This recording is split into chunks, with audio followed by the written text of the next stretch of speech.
Well, and that's right. So like I mentioned, we're going to give you priority. This, the FKF president, Nick Mwendwa, tells me is the first time we are all going to see the KPL, that's the FKF Premier League Cup, for the first time. Pause for a bit for that to sink in. Is there a ritual you want to perform for this, or we just open it? No, I just want them to see it. Yeah. Because Talk me through it, yeah. Yeah, that's the box that it comes in. 1 year ago, as you know, we took over the running of what was called the Kenya Premier League. Yeah. It is now referred to as the FKF Premier League. So it came with new branding, new approach, new everything. And one of the things we wanted to do, previously we had issues around small things like a trophy. But you know, football, Trevor, is played for the pride. Yeah. Is played for the fans to enjoy. Every goal that is scored, every pass is to enjoy. Yeah. And one of the things that you enjoy receiving at the end of a tournament or at the end of a league is a trophy. So we went a long way to craft a trophy that represents Kenya. Okay. That represents Kenyan heritage. Yeah. And we thought about what is a Kenyan heritage. We thought about the Maasai really represents us very well. Yeah. And now we have a couple of Maasais also playing in the Premier League. Yeah. And we also thought that our big five animals also represent Kenya very well traditionally. Yeah. So we crafted this trophy around that concept. Okay. And you're about to see it. You say this is the first time anyone has ever seen this trophy? Even for Citizen, we didn't allow you to take a photo. Okay. So this is the first time we are opening this trophy to anyone out there except those that were involved in crafting it. All right. And this trophy, I'm not going to hold it with my hands. Okay. I'm going to put on gloves. Okay. That has been served by the architect around with it because he thinks this is so special. So I've been given my gloves. Yeah. So that when I'm removing it from its closet, I have gloves on and I don't touch it. Okay. And they say until the captain of the team that wins this trophy is the one that will hold it without gloves. Okay. So I will remove it from its closet with these gloves that have been given and been told, please ensure that you don't touch it and usichafue your trophy. So it's in this closet. Yeah. And you can see it's the FKF Premier League. And you open it like that. And then now, the moment we've all been waiting for. In 3, 2, 1.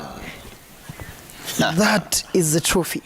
Wow. So that box has been made also to display it. All right. All right. And this trophy, this is a Maasai. All right. Yeah. That Maasai is holding a football. Okay. And it is gold coated, 24 karat gold. Okay. Gold coated. All right? Yeah. And then down at the base, it has our big five. Your lion, your rhino, your leopard, your elephant.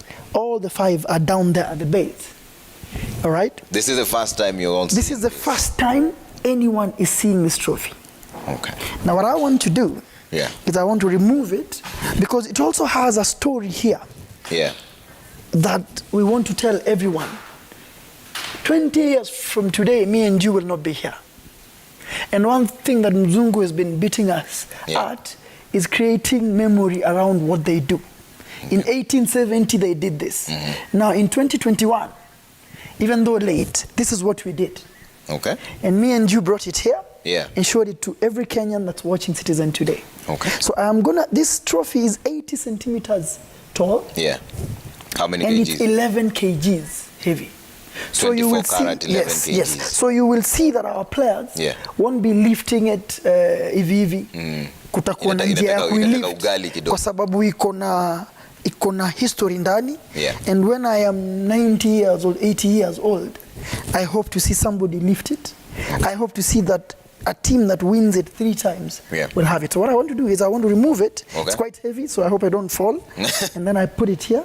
So as we talk, it's going to be here. Yes. And I have my gloves on. Where was this made?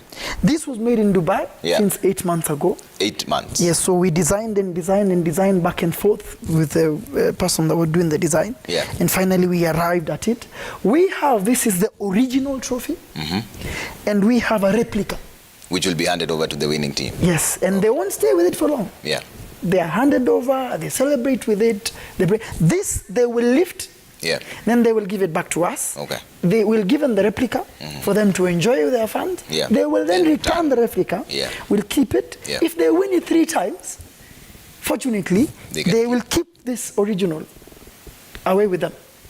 And we will make another one. Okay. Yes. How much is this? I didn't want to talk about how much it is worth. Give me a range. But it's a couple of dollars. Give me a range. It's a couple of thousands of dollars. All right? Give me we really went out of our way to make sure that it's, you're talking upwards of 50. Upwards of $50,000. Yes, to make sure that we have a trophy that represents what Kenya is. That's more than 5 million shillings. Yes. And took a long time to make it. So, may I remove it now? Yeah, you may remove it. If I don't fall when I'm trying to do it. I'll stay away from you so that you don't blame me if it's 11 kgs. Yes, I wanted to put it there. For the first time, an 11 kg, 24 karat FKF for the Premier first League. time, the massa is there. Yeah. And the captain of the team will hold the base. Yeah. We're probably going to make another base so that they can hold it up. But for now, they lift it up like that. That's your lion there. And that's your buffalo there. Yeah. See the elephants. Yeah, that's the elephant there. And the rhino. That's your leopard, and that's a rhino. Yeah. So around the base is our heritage, what we bring people in this country about. Yeah. And the Maasai has really been a great representative for Kenya. We want anyone who goes out there to know that our league is our heritage as well. All right. Yes. And what's the story behind here? So you'll be able to read. I don't know if the camera can zoom in and see. Yes. So it talks about the inaugural season. And then Magical Kenya is well known for its rich heritage and vibrant culture of the Maasai people. Yeah. Undoubtedly one of the most famous traditional cultures on earth. And the big 5 animals, okay? The early animals hunters considered most difficult and dangerous animals to hunt on foot in Africa: the lion, the cheetah, the rhino, the elephant, and buffalo. It goes on to talk about how we put this. The trophy made by Crystal Ark of UAE. It was made in the UAE. And the story reverberates there. We want people to read this 50 years from today and know that it was thought and thought through. Yeah. This is story of the FKF Premier League. Yeah, let's keep it there and open the phone lines. 0719 777. This is a conversation we're going to have in terms of football as we marvel at this right there. But Nick, you know, even in the Olympics, there's football. Yes. We didn't qualify. Yes. Why? I will answer a lot of that. Not this done, not this done. I want to say this. You know, football is not a game. You've heard Mike speak there about preparation that didn't happen and why our teams are not doing well. And I want to tell you that for 30 years before I took over, we never prepared anything. For example, you can't have schools and education when you have no teachers. Trevor, you can't. We had no teachers of the game. So we trained 2,000 teachers so they can go and train our kids. And you can imagine if you put kids in class 1, they need some 18 years for them to qualify for university, isn't it? So the first thing we did, we said, we cannot run and pretend that we are going to compete at the World Cup when we have not made the teachers, when we have not made the referees to help us with officiating the game, and when we have not trained our kids. So we went back to under 13, under 14, and we knew that this is a long game. When I came here, I never promised that we'll be in the World Cup by now. I never promised we'll be in the Olympics by now because I understood the problem, because I was doing that for 20 years. So we are not in the Olympics. We were knocked out actually by Sudan, who were knocked out by Nigeria, because only few countries in Africa go to the Olympics. Not only that, we have not been to the World Cup. Again, why? Because we went back and understood that our pool of talent was not enough. So what are we doing? Now we have trained coaches. They went for the most basic of training. We have finished that. Now they've gone to the little bit advanced called a C license. Yeah. We have finished that. And for the first time in Africa, CAF has authorized us to train CAF B license to advance our coaches, because you need high knowledge to train our players. Yeah. You can see now we are bringing things like this in our league. And for the first time, most players who are playing for the national team come from our local league. As opposed to before, when we were having to call up the same players all the time playing in the foreign leagues. Yeah. Remember, in Kenya, the story is very different. We don't have many players playing in the foreign leagues. We have few, not like Senegal. In Senegal, their league is poor, but their team is lethal, because all their players since when they are 13 wako wapi? Wako majuu. Sasa wakiwaita kutoka huko, when there are 22 players from, they have 50 players who can choose from. We don't have. We only have 9, 13. We have been recycling them. Now we are bringing these kids, trying to make this league so that they can play in this league. And for the first time, we are calling them up and playing them. It's going to take time, but we are doing very well on that front. But even then, Nick, you mentioned tacticians, for example, and even that has been riddled with a lot of scandals. Francis Kimanzi, for example, you let him go. And many people say that tacticians who don't see things the way you see them, you let them go regardless of their talent. You know, this is Citizen TV. I doubt you'd be seated there if you don't share the vision and strategy of the leadership of this house. So I think that's a point about leadership. But I want to explain to you about tacticians. Tacticians on their own don't take you to the World Cup. The infrastructure you build, like roads, like hospitals, is what takes you to the World Cup. So we are building the infrastructure, Trevor, so that whichever tactician will come tomorrow, they have the raw material to take us where we want. We are asking them to come, yes, to try and do. And in 2019, Trevor, what did we do? We went to the Cup of Nations for the first time in 15 years. Because we are doing some work. But I've been telling Kenyans, the work we are really doing is a work huko mashinani. Hiyo ya kutrain nao makochi, nao watoto wadogo, hiyo ndio job. Na hiyo job itakuja kama mimi nishaenda. It is possible, Trevor, that we can cry here over tacticians. And tacticians get fired every day for different reasons. All right? In every country, tacticians will leave for different reasons. We have kept 4 tacticians ourselves in the period, and we are happy with what we have done so far. Now, we have a new vision. We are bringing in the local talent, working with a local coach for now to see what we can do on our own, because we think there's something. Is it enough? I can tell you it's not enough. So I'll be back on your bench again, Trevor, another day, talking about that maybe this year we didn't make it again. But I will be showing you a 14-year-old.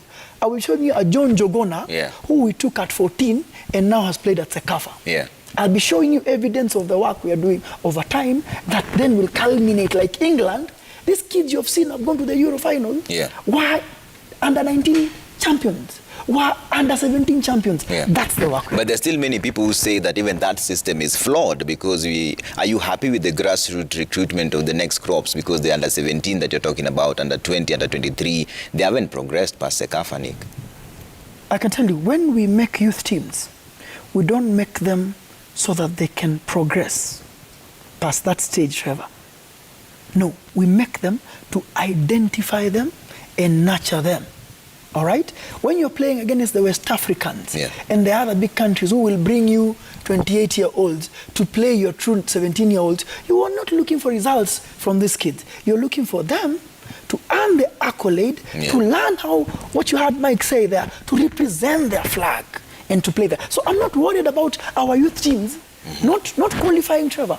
And I can tell you, you shouldn't be worried, because me and you never did the job before. So why are we demanding right now that we get success from them when they haven't?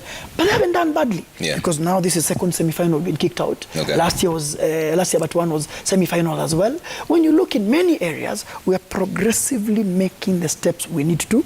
But we need to nurture much more talent so that our coaches have a big pool to choose from. That's what we are doing, Trevor. So I accept the criticism, but I am saying, we are not gonna solve a 70-year-old problem, a 60-year-old problem with a stroke in 3, 4, 5 years. It's a 10-year job, Trevor, and we're gonna do it, and we are doing it. And part of the reason why I'm bringing this to you is to say, before, what were we fighting for? Trophy zilikuwa zinapotea, saa zingine hata trophy hakuna. Na hii ndio kitu wachezaji wetu wanapigania Trevor at the end of the season. So these are the things I'm happy to talk about, and I'm happy to take criticism about, but I'm happy also to explain that we are systematically and strategically attacking that front, not for next year. Okay. No.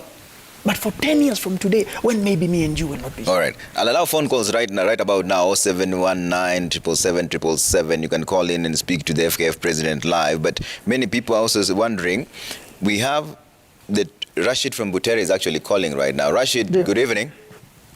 Good evening, sir. Yes, go ahead, Rashid. I have an observation to make. Yes.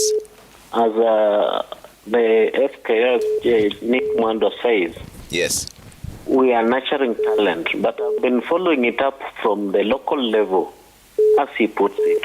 Yeah. We do not have a league being played at the local level. Okay. And we do not have that mentality of people playing, the kids playing for the ball or the tournament. Yeah. We have several tournaments being played across the country.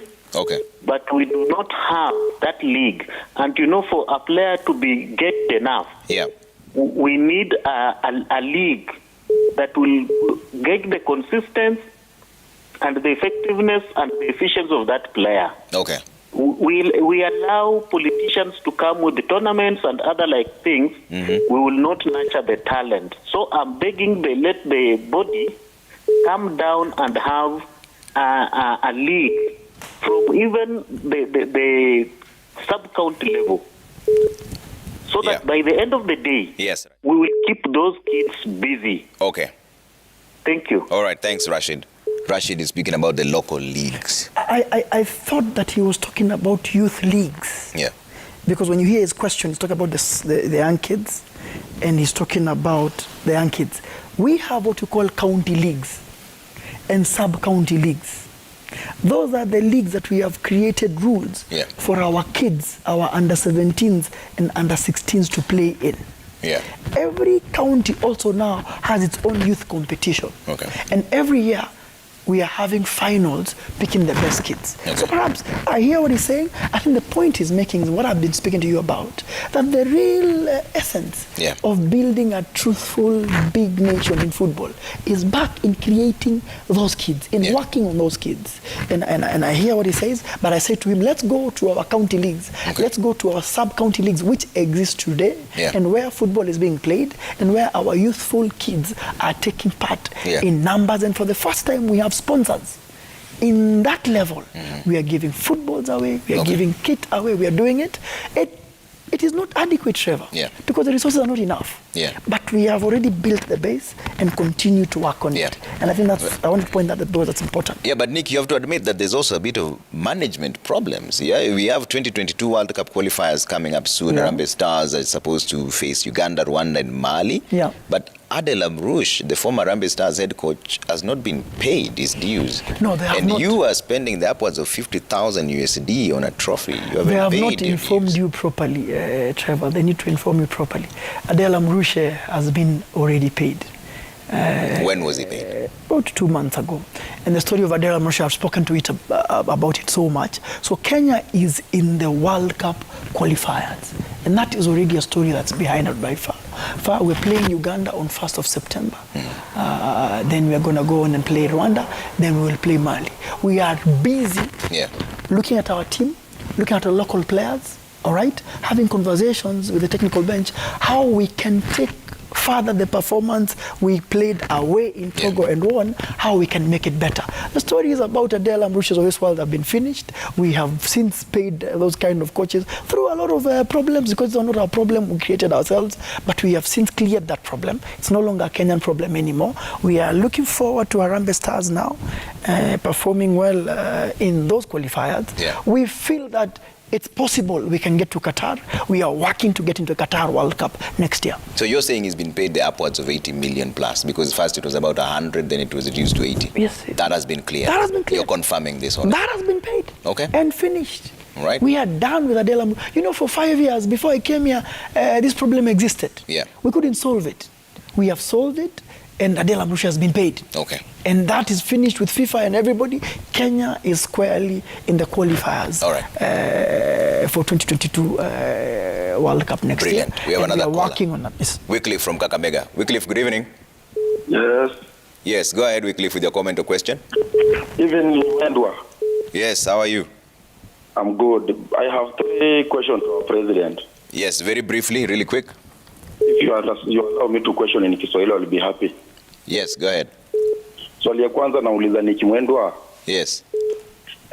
Why national team ikichezwa wanaita wachezaji kutoka nje, wanatumia ticket ya ndege kama wachezaji 10 wanakuja na lose, na tumetumia pesa nyingi sana kuwaita. Kwa nini tusitumia wa local player wacheze tu? Okay. Point number 2, question number 2 ni hii. Yani president wa football Kenya na club kwa Premier League ya Kenya, is that fair? Yani president ana interest kwa hiyo ligi, kuna haki kweli? Okay. Question number 3, nini inafanyika majority ya wachezaji wengi sana Kenya kwa Premier League ya walipu, including club yake Kariobangi Sharks? Shida inaweza kuwa wapi? Okay. That's my question I have for him. Sawa. So Tuanze na wachezaji the first kutoka question, nje. Yes. The first Mbona question mnatumia is, watu tickets wa wachezaji kutoka nje instead of using local? and I think when I started the conversation, Yeah. I told you that the problem we've been having is that we didn't have a big enough pool of local high-level players that the coaches who were there could call upon. And indeed, tulienda 2019 Cup of Nations na hao wachezaji kutoka huko nje wa Kenya. So they've also done something. Yeah. All right? But now, if you look at our last 2 matches, ukiangalia kama Togo, it was mostly 90% local players walicheza. Kwa hivyo kumjibu ni kwamba tayari hawa local players wa FC Leopards na Wazito na Kariobangi Sharks na Mathare tayari wanacheza katika national team. Okay. But tunataka tuendelee kuwachezesha kwa hii ligi waende juu zaidi so that we can rely on them. Okay. All right? That's one. So hiyo ni swali ya kwanza. Ya pili. Swali ya pili, Wewe mwenyewe uko na club. Ameuliza hiyo ni ya tatu lakini nitaanza na hiyo. Hiyo ni ya pili. Conflict of interest. Wewe mwenyewe uko na club na wewe ni president wa FKF. Sasa nataka kukuambia hivi. Singekuwa na wewe hapa kama singekuwa na hiyo club inaitwa Kariobangi Sharks. Kwa sababu singechaguliwa. Lakini kuna conflict of interest. Nisikia tu. Hii ni story najibu kila siku Trevor, ni kukuinform tu waja kuinform. Kwa sababu mimi nilichaguliwa kwa sababu nilikuwa chairman wa Kariobangi Sharks. Ndio nilichaguliwa. Ukiangalia hapa Afrika kuna marais 12 wana vilabu kama mimi kwa country zao. Yeah. Senegal, Sierra Leone, and many naweza kutaja. Kuwa na klabu katika ligi. CAF president mwenyewe klabu yake ni ya Sundowns. Hawezi kuacha sasa kwa sababu we have told him to take up the job. You understand? So we all have clubs. Okay. But there is no unfairness. Okay. That is permeated because someone has a club. Because now, as opposed to before, mambo ya wale watu walikuwa huku kitambo, we have a structure in place that governs the game. And we have a FIFA ethics in place, and we have a CAF ethics in place that ensures that the CAF president hawezi kusaidia timu yake South Africa kucheza katika ligi. Sawa. And therefore, hiyo swali kwangu ni swali nitaendelea kuwa nao because sasa sitatupa Kariobangi Sharks kwa sababu nimekuwa president. Okay. Swali la mwisho ilikuwa payment ya wachezaji. Wacha nijapo. Na ni vizuri umekuja kwa mambo ya pesa. Nataka kukava mambo ya pesa holistically. Kuna swali ya our league. Sasa tuko na sponsorship. $3.4 million sponsorship. This is the Betking Premier League. The Betting Premier League, hawa wanatulipa $2.2 million. Okay. And then hiyo nyingine 1.2 tunapata kutoka kwa Star Times. Unaweza kuona sasa the Premier League, you can watch it on Star Times. 80 matches have been already broadcasted live this season. 100 matches. Mbona mlipi wachezaji? Nisikia nikuelezea. So katika hii pool ya pesa tunapatia teams 8 million shillings per year. Nataka unifuate vizuri. Klabu kama Gor Mahia inahitaji 100 million shillings a season kuendesha hiyo club. Sisi tunapatia ngapi? 8. So then sponsorship yao wanapata kitu kama 60. Unaelewa? Being our top club wako na deficit ya pesa nyingi kama 40 million. Wako na deficit kubwa. And this situation imeexist kwa Kenyan football miaka nyingi. Lakini tutoke hapa Kenya. Nikupatie example na nikwambia hii shida football huenda wale watu wana passion na kutumia pesa yao katika football. 80% ya vilabu duniani, Trevor, people invest in those clubs. It is not a place to go and make money out of. I can tell you, Kariobangi Sharks is a place where I have put my hard-earned money to help those boys and to help the game because I love it. I can tell you Homeboys of Kakamega does the same. I can tell you that Sofapaka does the same, and many of the other clubs you're seeing, including AFC and Gor Mahia in South Africa. So let's come to mtu akishinda hii trophy, tutampatia 5 million shillings. Okay. I'm hearing from many quarters that it is too little. That hiyo 5 million iongezwe ni kidogo sana. In South Africa, the winner anapewa 109 million shillings. In the English Premier League, the winner anapewa 34 million pounds. Now nikichukua English Premier League, the champion of the English Premier League, prize ya kununua defender mmoja kama sasa huyu anaitwa Varane ametoka Real Madrid amekwenda Manchester. Price yake ni 35 million pounds. Lakini ligi akishinda wanapewa ngapi? 35 million pounds.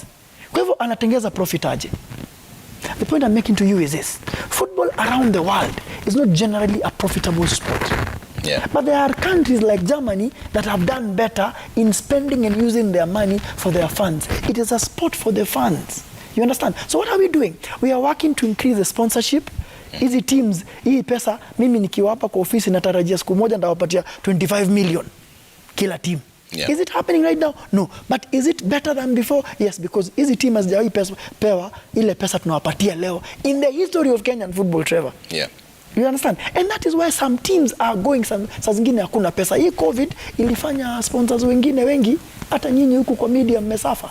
And sponsors walked away. In football, even worse, many sponsors walked away. And therefore, that's why it's happening, that there are some players and some officials our party pesa. Let's pick up a call from Judy, calling from Nairobi. Okay. Judy, good evening. Good evening. Yes, go ahead with the comment or question. My comment was, I only want to congratulate the president for the good work he's doing. Okay.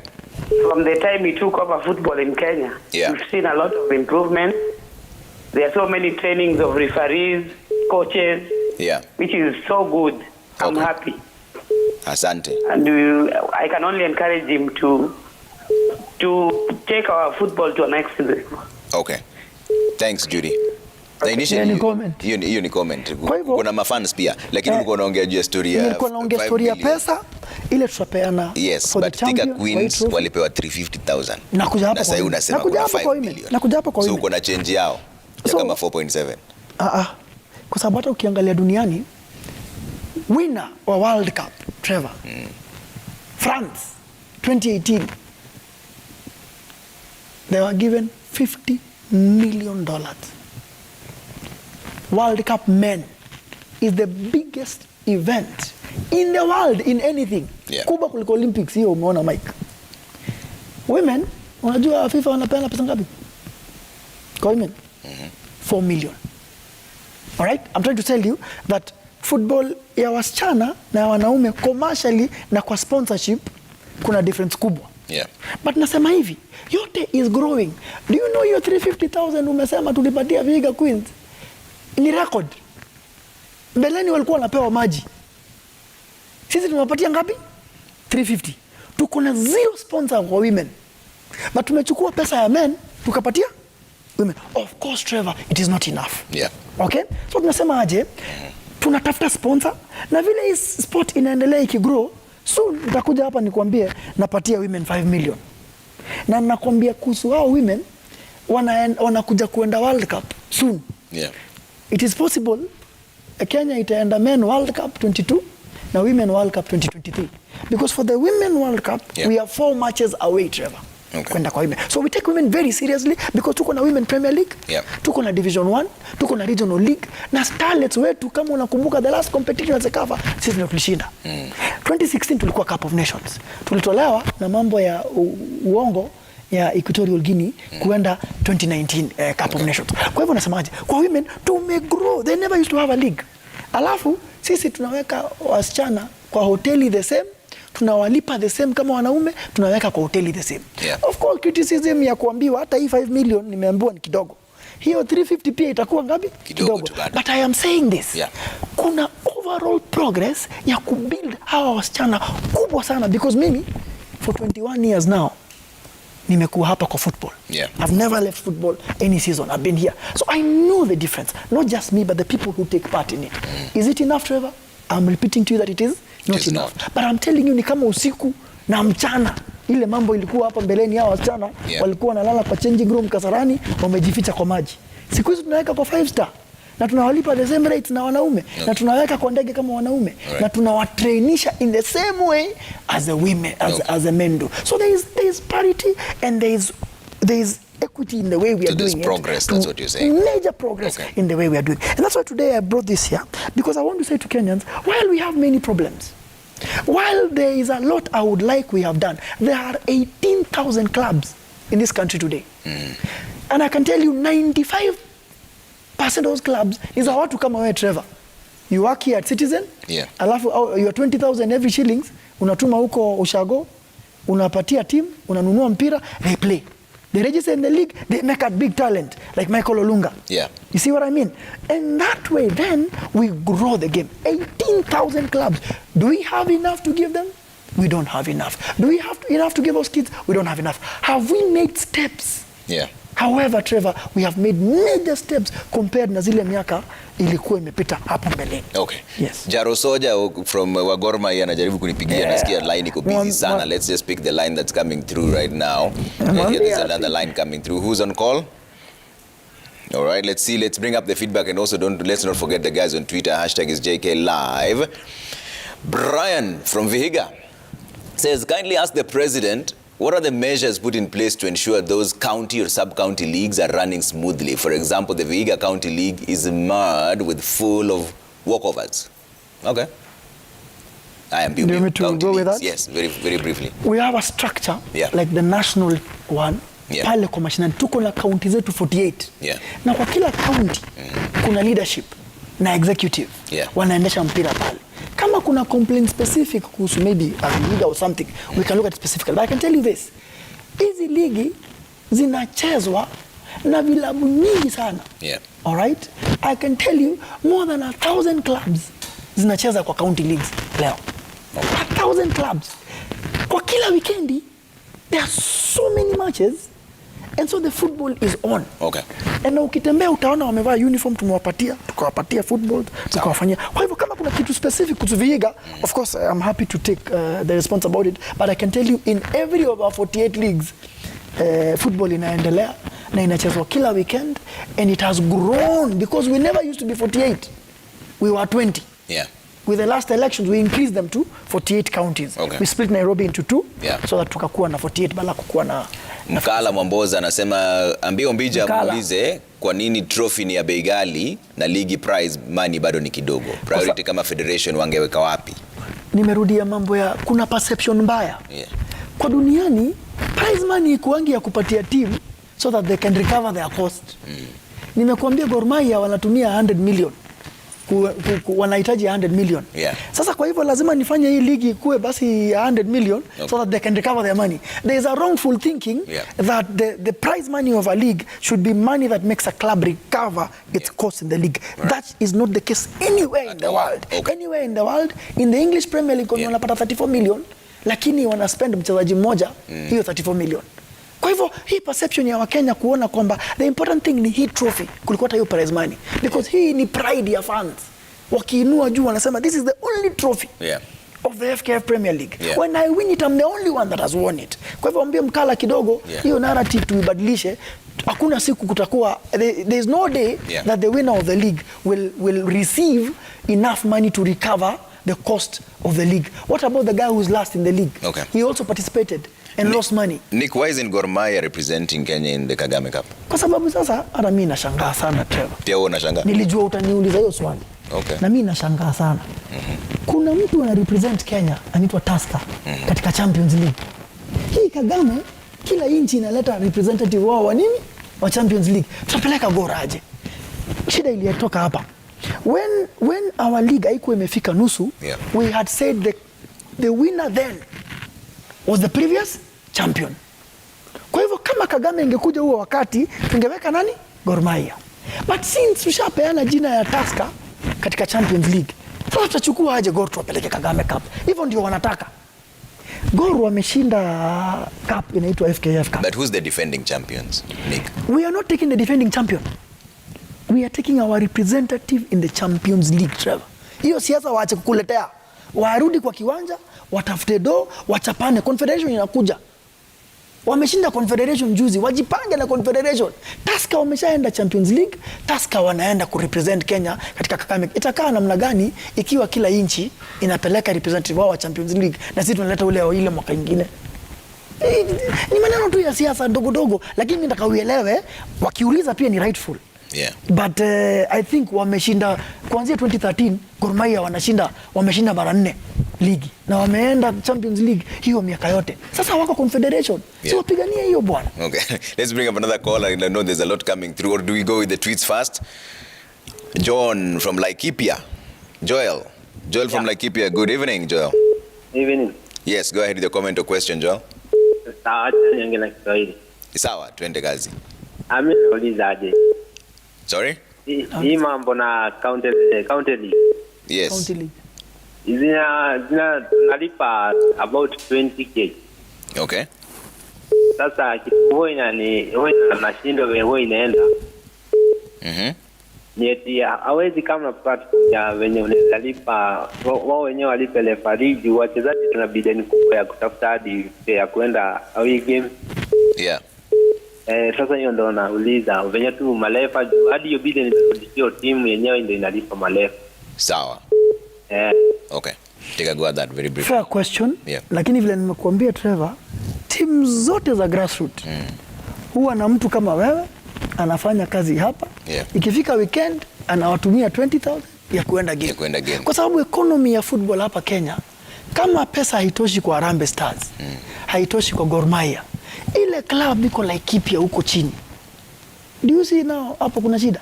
Pesa itatosha aje? So what normally happens, clubs need to come up with ways ya kuraise pesa katika funds wao na membership zao na wakuwe na economic activities zile zinaendesha nini, na kuna clubs zimefanya successfully. Yeah. Albeit si mingi, lakini kuna clubs zimefanya successfully. Huyo jamaa anauliza, anasema wanalipa ligi na wanajipeleka kucheza ligi na walipa referee. Yeah. Wakikosa kufanya hivyo, hiyo nimekwambia those clubs are 18,000. Yeah. You tell me. You can't reach all. You tell me sasa hizo club tutazilipia namna gani? Okay. Kama tunapigania kwanza Harambee Stars na Harambee Starlets zikuwe nini? Zikuwe sawa hapa Kenya. Okay. Unaona kuna shida hapo. Fair kama point. tunasema hawa wachezaji wa Premier League, yeah. Umesikia jamaa akisema saa zingine walipwi. Na ni ukweli. Saa zingine these clubs are owned by individuals. When the individual suffers doesn't have money, Trevor, which is normal, yeah. Team itasuffer. Okay. You understand what I mean? Yeah. Until we get to a level where tutakuwa na sponsorship ya kutosha, na ndio nimekuambia target yangu ni 25 million per club.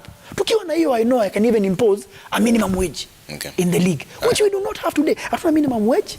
1, 2, mambo ni mengi, Trevor, because tunahitaji baka medical cover. Yeah. Tumeimpose hapa kwa Premier League kusema tuweke medical cover. Lakini kama club haijalipa mshahara miezi 4, italipa medical cover aje? Okay. Fair point. So kazi ni ku-increase nini? Yeah. Hii pesa. Okay. Ndio sasa tufanye hii kazi nyingine. So, let's bring up another caller or another tweet or another text. There's so much coming through. I'm trying to ensure I try and touch on everyone. Simba Joseph says most of the teams nearly do not have funds and have been playing matches in stadiums with just a handful of people. COVID, no COVID. What could be the problem? Very briefly, fans. I can tell you this. Yeah. Kwa grassroots, Trevor, yeah, fans wamejaa. Mimi hata nimekuja kuogopa hii maneno ya COVID. Unaenda kwa kiwanja, imefunguliwa, it's open, you cannot impose kwa uweke security because hata pesa hakuna. Unapata fans wafanya nini? Unaambia jamaa tuvae mask. Yeah. Lakini ukweli ni umewaambia wacheni kuja mechi, lakini wanakuja wanasimama huko mbali. Utaenda kuwatoa kwa classroom, wamesimama juu, utaenda kuwatoa. Kwa hivyo fans, yeah, sisi kwa grassroots wako hapa kwa Premier League na kwa Super League ndio hakuna fans. Okay. Kwa sababu tunafuata very strict COVID protocol kuhakikisha kwamba hii maneno ya hii ugonjwa, unajua it's been a problem for us, as you know. Now COVID, you have heard what Mike has said, people training in groups. You've heard what he has said about getting there late and not training together. It is the same thing that has happened to football. We have lost a lot of time with COVID na hizi mambo za lockdown. As I speak to you, 13 counties now are not playing football. Zile ziliwekwa kwa lockdown. So now we are moving the teams from there. Zinakuja zinacheza Nakuru, zinarudi Homa Bay. Ndio at least football ifanye nini? Iendelee. And even then we have to observe very strict testing, vaccination. Wachezaji wote wa NSL na wa Premier League, they've been tested. Which is one of the things we are proud to have achieved, because mimi, I have my jabs, my players all have their jabs. At least it's something to achieve to allow football to continue to be played. Kwa hivyo ukisema mambo ya COVID imetusumbua sana. It has been a real big thing now in football the last 2 years now. And it has really made a lot of people suffer.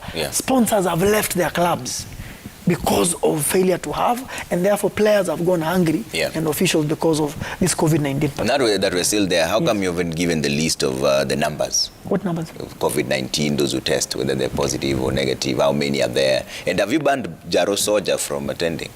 That's more. Jaro Soja anasema who is Jaro Soja? It's a text I'm getting. Mimi nasoma vitu zenye nimetumiwa. Jaro Soja I think it's a fan, but fans are not going to the stadium. How would he be asking about going to the stadium now? It's a small issue. But let me tell you about COVID-19. We have vaccinated all players. And for that reason, then we take a test, but only at the end of the season. So we no longer need now to test them every week. But before we vaccinated them, we used to test them and we used to share the numbers. Once government ilitusaidia tukavaccinate players wote wasichana, NSL, Women Premier League na FKF Premier League. Nowadays we don't need to routine this because pia ni expensive. Na mtu kama ashapata vaccine, you don't need to test them all the time. Kwa hivyo tumefanya hivyo, then we are following strictly. Hakuna fans, ni officials peke yake kwa kiwanja. Then tuko na fumigation inafanywa, tuko na sanitization inafanywa. I think in terms of COVID-19 protocol is one of the things we have done so well. National team Harambee Stars pia hakuna fans. Ndio maana umeona magames umechezwa na mafanza wako kuja. Hopefully next year tukianza kufanya 2022, hopefully next year fans watakuja. Tumeona kuna sport zingine wanapata fans, lakini sisi tumesema tufuate protocol strictly. Can we sneak in one more phone call and maybe one more tweet as we wind up on this? Let me bring up a tweet if it's there. Kindly ask the president, when will he start putting up academies? One line. That's Oduba Brian. So, Federation does not put up academies. Currently we have about 200 academies that have been installed and run by individuals. All right? These academies are in different regions. In Nairobi, you will have the most of them that are here. Wakina Ujuzi, wakina Likindogo. These academies are there. So we are nurturing our kids, and you can take your kid to the next academy if you want. The academies exist. We cannot run them. We don't run them. These are private ventures of people who want to nurture players and in future make some business out of those players. The infrastructure is there. The rules are there. The legislation is there.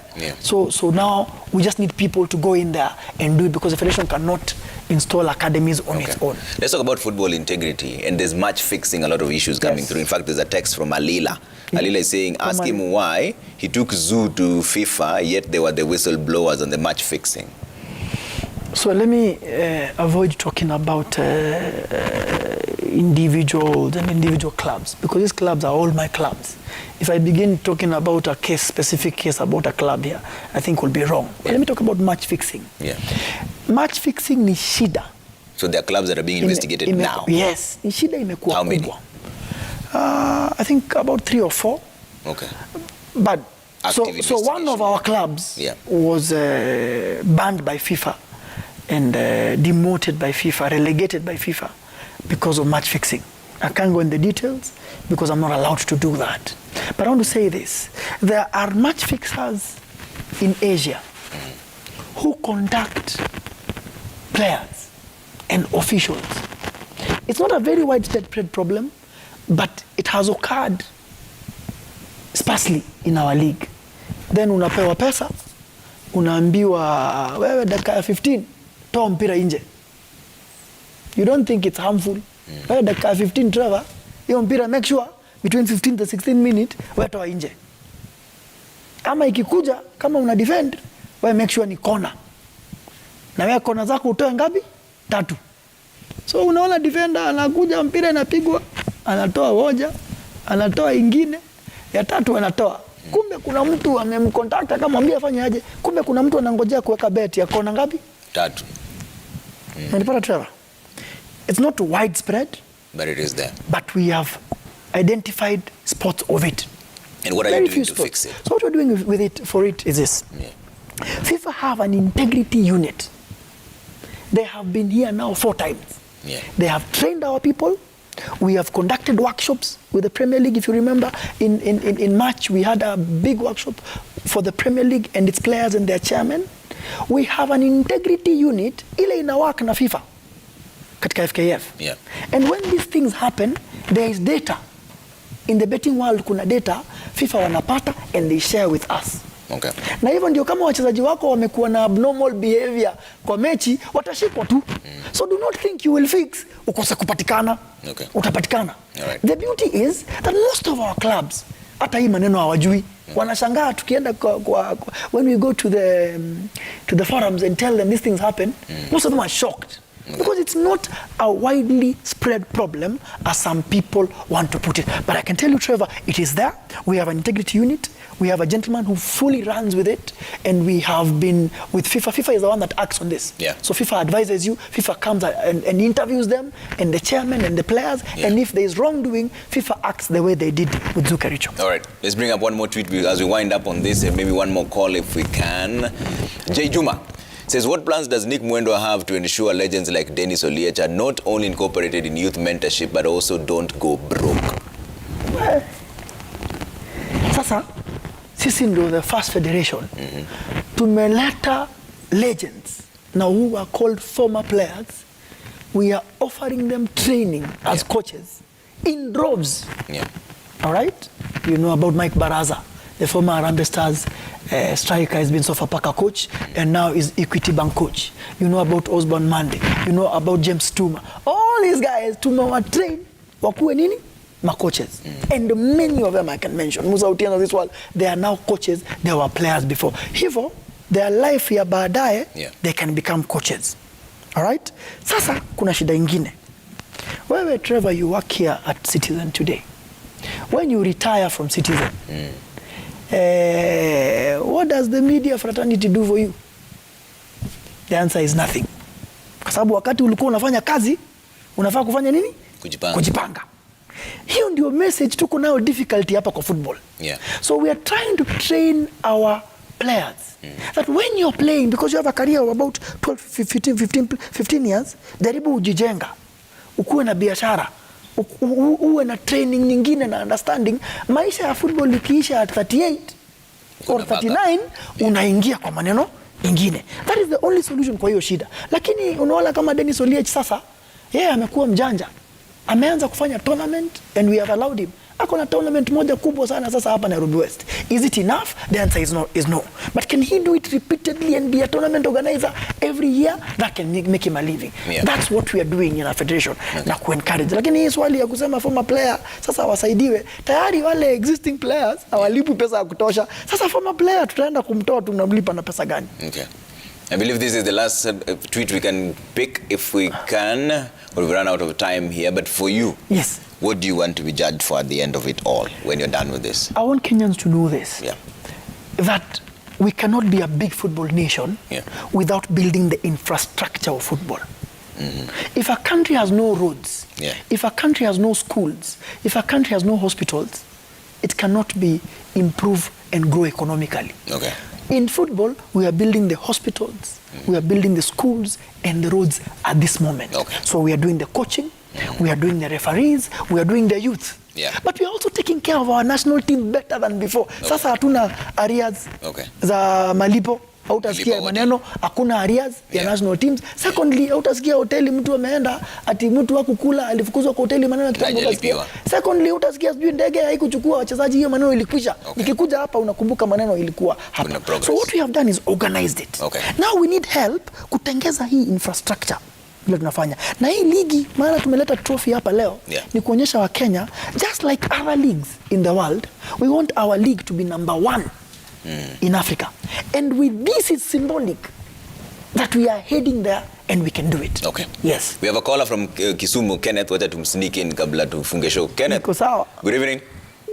Good evening to you. How are you? Good, man. Go ahead with your comment or question. Okay, my comment to the president. Yes. Stop blaming football clubs for not securing sponsorship.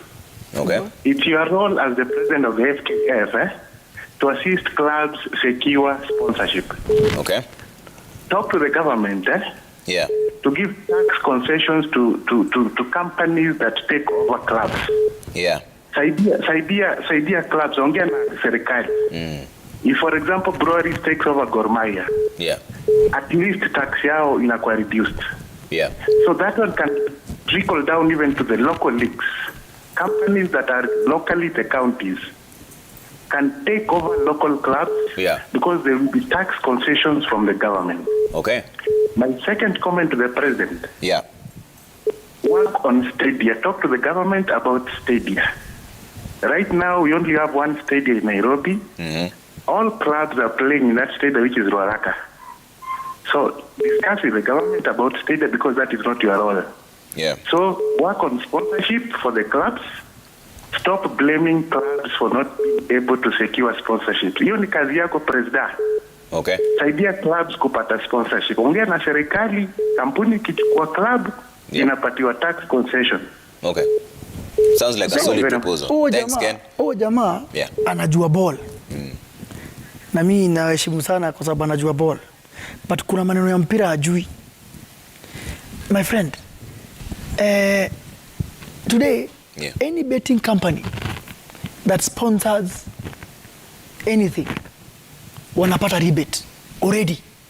The sponsors we have, BetKing for the BetKing Premier League, Betika for NSL, Odibet, wanapata rebate as I speak to you today. Okay. The money they spend with federations or football specifically, they get a tax rebate. Okay. All right, that's one. So that's already happening. When companies spend their money in sponsorship, they are already getting rebates. Of course, it needs to be opened up to all companies so that even your company, Royal Media, can do it. Yeah. That needs to be open. So that is one.